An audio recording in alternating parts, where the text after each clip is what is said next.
মুখ্যমন্ত্রী মমতা বন্দ্যোপাধ্যায় আগেই ঘোষণা করেছেন আজ রাজ্য বাজেটে এই ঘাটাল মাস্টার প্ল্যানের জন্য 500 কোটি টাকা বরাদ্দ করা হয়েছে।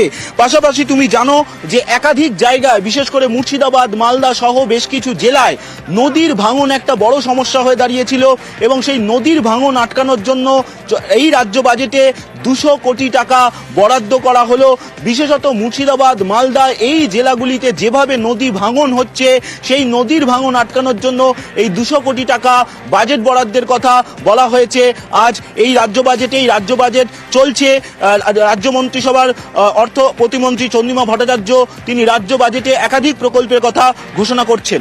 একেবারে সম্রাট, সেদিকে তো নজর থাকবে, তবে তার আগে আরো একবার তোমার কাছে জানার চেষ্টা করব আজকের এই শেষ পূর্ণাঙ্গ বাজেটে ডিএ নিয়ে কি ঘোষণা করা হলো, কত শতাংশ ডিএ বাড়ানো হচ্ছে, রাজ্য সরকারি কর্মচারীদের জন্য বড় খবর এবং কবে থেকে কার্যকরী হচ্ছে।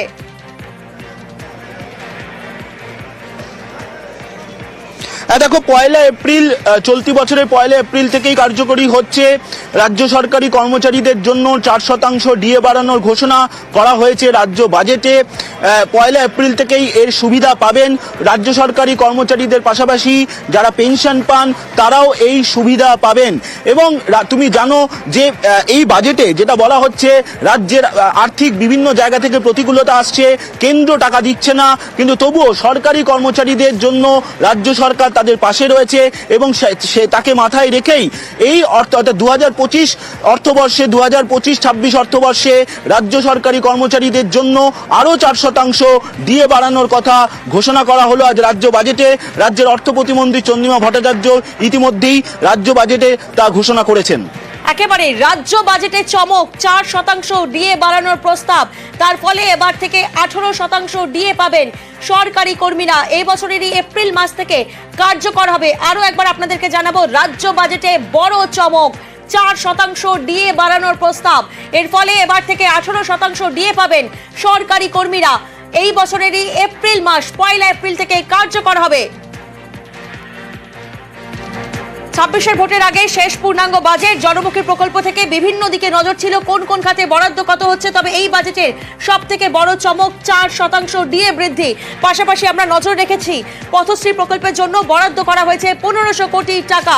বাজেটে 2025-26 অর্থবর্ষের জন্য বিভিন্ন খাতে বরাদ্দ করা হয়েছে, যেখানে 350টি সুফল বাংলা স্টল তৈরি করা হবে, যার জন্য বরাদ্দ করা হয়েছে 200 কোটি টাকা। আশা ও অঙ্গনওয়াড়ি কর্মীদের মোবাইল দেওয়ার জন্য 200 কোটি টাকা বরাদ্দ করা হয়েছে। বাংলার বাড়ি প্রকল্পে অতিরিক্ত 16 লক্ষ উপভোক্তার বাড়ির জন্য 9600 কোটি টাকা বরাদ্দ করা হয়েছে। শুধু এই নয়, নতুন প্রকল্পের ঘোষণা করা হয়েছে। প্রতিনিধি সোমরাজ এই মুহূর্তে আমাদের সঙ্গে রয়েছেন। সোমরাজ, যে নতুন প্রকল্প ঘোষণা করা হয়েছে নদী বন্ধন, সেই প্রকল্প সম্পর্কে তোমার থেকে একটু জানতে চাইবো, কত টাকা বরাদ্দ করা হয়েছে এবং কোন কোন জেলার বাসিন্দারা তাতে বেশি সুবিধা পাবেন?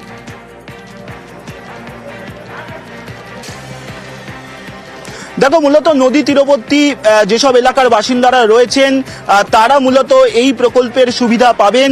এবং এই যে প্রকল্প নদী বন্ধন, এই প্রকল্পের জন্য রাজ্য সরকার প্রাথমিকভাবে 200 কোটি টাকা বরাদ্দ করেছে। যে জেলাগুলি মূলত নদীমাতৃক সেই জেলাগুলিতে এই প্রকল্প শুরু হবে রাজ্য বাজেটে, তেমনটাই প্রাথমিকভাবে জানানো হয়েছে। পাশাপাশি যেটা আরও একটি গুরুত্বপূর্ণ বিষয়, সেটা হচ্ছে গ্রামোন্নয়নকে বিশেষভাবে গুরুত্ব দেওয়া হচ্ছে এই রাজ্য বাজেটে। তার কারণ পথশ্রী 4, এই পথশ্রী 4-এর জন্য 1500 কোটি টাকা রাজ্য বাজেটে বরাদ্দ করা হলো। তুমি জানো প্রধানমন্ত্রী গ্রাম সড়ক যে যোজনা রয়েছে সেই প্রকল্পে কেন্দ্র টাকা বন্ধ করে দিয়েছে এবং তার জন্য রাজ্য সরকার এই পথশ্রী প্রকল্প শুরু করে, অর্থাৎ গ্রামে গ্রামে নতুন করে রাস্তা তৈরি করার এই প্রকল্প শুরু করে রাজ্য সরকার। এবং তার মধ্যে ইতিমধ্যেই পথশ্রী 3 পর্যন্ত কাজ রাজ্য সরকার করে ফেলেছে।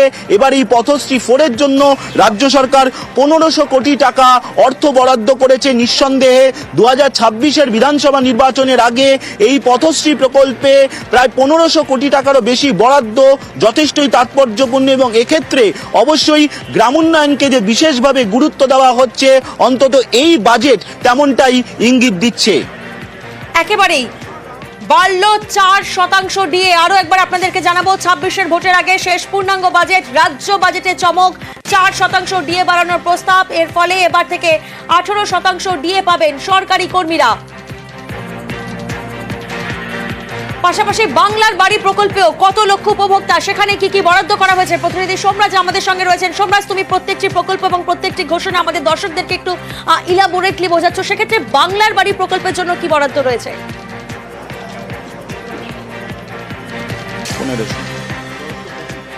দেখো, বাংলার বাড়ি প্রকল্পে দ্বিতীয় পর্যায়ে আরো 16 লক্ষ উপভোক্তা বাড়ি পাবেন রাজ্য বাজেটে, তেমনটাই জানানো হচ্ছে। এবং এর জন্য 9,600 কোটি টাকা বরাদ্দ করছে রাজ্য বাজেটে, যা নিঃসন্দেহে গ্রামোন্নয়নের জন্য যথেষ্ট গুরুত্বপূর্ণ। এই রাজ্য বাজেটে একদিকে যেমন সরকারি কর্মচারীদের ডিএ বাড়ানোর ঘোষণা করা হলো, তেমনি গ্রামোন্নয়নের দিকেও বিশেষভাবে গুরুত্ব দেওয়া হচ্ছে। তুমি দেখলে পথশ্রী প্রকল্পেও যেমন অর্থ বরাদ্দ করা হচ্ছে 1500 কোটি টাকা, তেমনি বাংলার বাড়ি প্রকল্পে দ্বিতীয় পর্যায়ে তুমি জানো ইতিমধ্যে প্রথম পর্যায়ে 12 লক্ষ উপভোক্তা তারা প্রথম কিস্তির 60,000 টাকা পাচ্ছেন। ইতিমধ্যেই সেই প্রক্রিয়া শেষ হবার দিকে।